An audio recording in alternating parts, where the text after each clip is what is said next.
Planning a meal for your family after a long day at the office can be hard, so today we're going to show you how to make a quick and healthy dinner in under 10 minutes. Joining us now is personal chef Bill Collins, and he's going to show us how to make an easy broiled salmon dinner.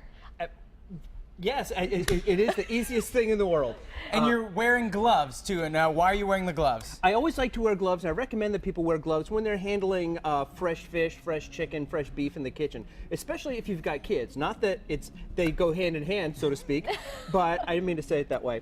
But the reason you want to do it is, especially if they're kids, you have to go to the kids distract you for a moment. Instead of stopping and washing your hands really cleanly, just take the gloves off and go do what you need to do, because you don't always, you always can often be distracted when you're cooking. This way, fresh product like that, wear the gloves. And there's nothing worse than tending to a kid who has salmonella or E. coli. Oh. That is you no want to, Even yourself, that just becomes a big mess. Exactly. So this way, safe food handling, and if you cook it properly, never a worry. So that's why, in talking about the fish, start with the gloves. But I've got two kinds of fish today, or I should say, two ways of preparing the fish. I've got made a quick teriyaki sauce, which I know is going to be on the Mass Appeal website, but it's really fresh, fresh ginger, onion, soy sauce, a little sugar, sesame seeds, and here you go. Mix it all together, and you've got it. Do you have to marinate it at all, or just plop it in there? Two answers. One is I say in the recipe, marinate for about half an hour or so, but if you don't get around to it, it's fine just as well.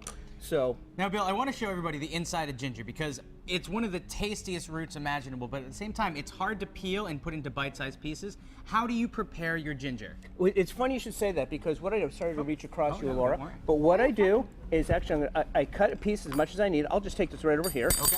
And this is the craziest, easiest thing in the world. I peel ginger with a spoon. And so what you do is you just drag the spoon right down along the side of the ginger, just like that. That's brilliant. But that smell is delicious. It smells great. It'll make the kitchen smell great, but less waste. You're not trying to cut this awkward, funny size thing. I lose half my ginger when I peel it. Absolutely. Or I make mine too big, and it's like a big chunk of ginger right and in you there. get Zing. It is. And so this way it's peeled, and you're ready to go with however you want to do it. And you grind it, grate it, chop it. But that way, there's less waste. It's one of those easy things that nobody ever tells you. And a spoon. A spoon. Imagine that. That's a great tip. Exactly. So it's another great kitchen tool that you would never think to do it with. So what I've done is I've got actually I'm going with wild-caught Alaskan salmon today. I prefer the wild-caught over the farmed. I think it's more flavorful. And actually, as a side thing, all Alaskan salmon is wild-caught. It's even written into their constitution, no farmed fish. I couldn't make that up. So would you argue that that's the Cadillac of salmon, that's the way you have to go? It really is. And you can always find it on sale, or often find it on sale, even frozen, because half the year it is going to be frozen. They've got like a 5-month fishing season. And we were talking earlier, and you said don't be afraid of frozen fish, because some people think they need fresh all the time, but frozen is okay. It is. It used to be, frozen fish is a terrible thing, because you figure those little square patties you'd get in the freezer case. But a lot of times in many even very high quality fish markets, it'll say previously frozen. It's frozen on the ship and it's thawed out in the market, and it's a great, great fish. So don't be afraid of starting with frozen fish. Now, how do we get this so that we can eat it? Because it looks too good. Well, there are a couple of things. One is I've made my own little broiling pan. I prefer this over the one that comes with every stove in the world because it's easier to clean, it's easier to get the fish or the meat off of it, and I just like it. It's also more open underneath. So what I do is you start with the fish skin side up. And the reason you want to do that is you're going to be flipping it over halfway through.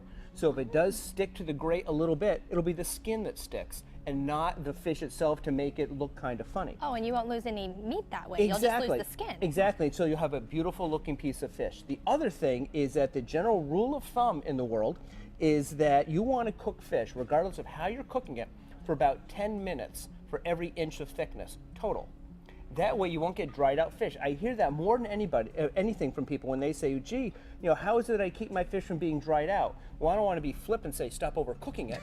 But that's one answer, yeah. That is one answer. Cook it properly. But people don't realize it's not like chicken. You don't have to cook it for 20 minutes or for a long time till it's overcooked. And you want it moist. Now, I prefer my fish just a little bit almost on the opaque side. Most people, a lot of people don't really necessarily like it that way, but it can still be moist if you cook it through. Now that's when you cut into it, right? Yes, you can cut into it, and actually it's a great thing, unlike chicken or beef, is you can take a couple of paring knives or forks and separate it once it's cooked, and we'll see, separate the sections there and pull it apart just a little bit to see how it looks in there without destroying the look of it, without looking like you've cut it in half.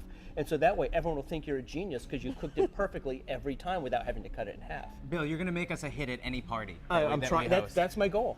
Thank you. Well, thank you very much. It's gonna happen.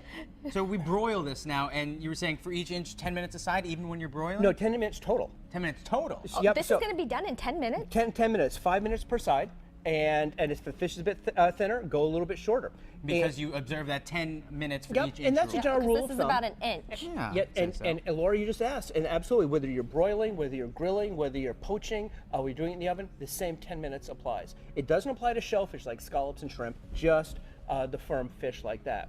And so the other thing you want to do, and we're going to be popping this in the broiler in a moment, is you want the broiler rack at the second level, not up at the very top like you would do a steak, because it's so hot, you're going to really dry out and almost burn the fish. Now, is our oven set for that right now? Oven is set for that, exactly. Show this so to everybody. open that up, you'll see it at the second level. So, as So you the can see, you lower could have gone level. higher, but that will just kind of burn That's it too and hot. blacken it. That's Okay, too I hot. understand. And it'll Because ruin your fish. It is, because most people do not use their broiler because they just don't think of it. And think of it as like grilling, but you've got the heat up at the top and not at the bottom. So it's a very high heat. And just as if you were grilling, you wouldn't do your fish on the highest possible temperature. So this way, you should pop it right May in. I? You may. Go ahead. Say, I want this to be Seth done is as ready soon to as possible. eat. because I'm very hungry. Well, perfect. And so just pop it in. And most ovens have you leave the door open just a little bit when broiling. crack it? Really? They crack it a little bit. And some newer ones don't. So you really have to look at your directions because they really are changed a little bit. Especially like you see all the controls up at the top of the oven. Some ovens, the broiler will fry the controls. You want to be a little careful not to take out your whole computer Oh, system. so it gets really Nobody hot. wants- It's do a that. very high heat, and it's coming because that's the only vent. The heat from that is coming right out that opening right there. So you do want to make sure your oven can do it with the door open or closed, which way. Well, Chef Bill, looks great. 10 minutes. I can't wait to try It's it. gonna be ready in 10. But don't go anywhere because we're also making decadent, chewy brownies a little bit later in the show. I can't wait for I those. am loving those. Yeah, they're pretty good. We are back in the kitchen with personal chef Bill Collins to finish up our broiled salmon dinner, and it looks delicious. Thank you. Yeah, it came out really nice. Sometimes it comes out a little browner, sometimes not, but it's cooked perfectly. And also serving it with just on the shelves now, the local Hadley asparagus, which I roasted up a little bit. And so did you put any butter or anything on them? How did you cook those? Just a hint of olive oil, a little salt and pepper, because they're like candy. They come out so sweet, they're just terrific. And coupled with the teriyaki salmon, it's a very nice, it's a great combo to have with a little brown rice on the side. Well, it looks delicious, and I can't believe how fast the salmon cooked. Literally, people at home, you saw him put it in the oven, and now it's done. Yep, that fast. It's exactly that. Not even 10 minutes, and so and it's nice and moist. Here, I'm going to just break into that a little bit. Oh, you're going to let me try it? You can even try it, and there you go. Oh, thank you. You're welcome. I'm really excited about this. That teriyaki flavor is so good, But thank you. and I love this. But what I'm even more excited about is, even though this was really good, you're making brownies later in the show. There are brownies coming up, so don't fill up on teriyaki salmon because there will be some nice dessert. Well, that's the first time someone's told me not to fill up on dinner and save room for dessert. So I'm really excited about that, and Good. that's coming up later in the show, so stay tuned.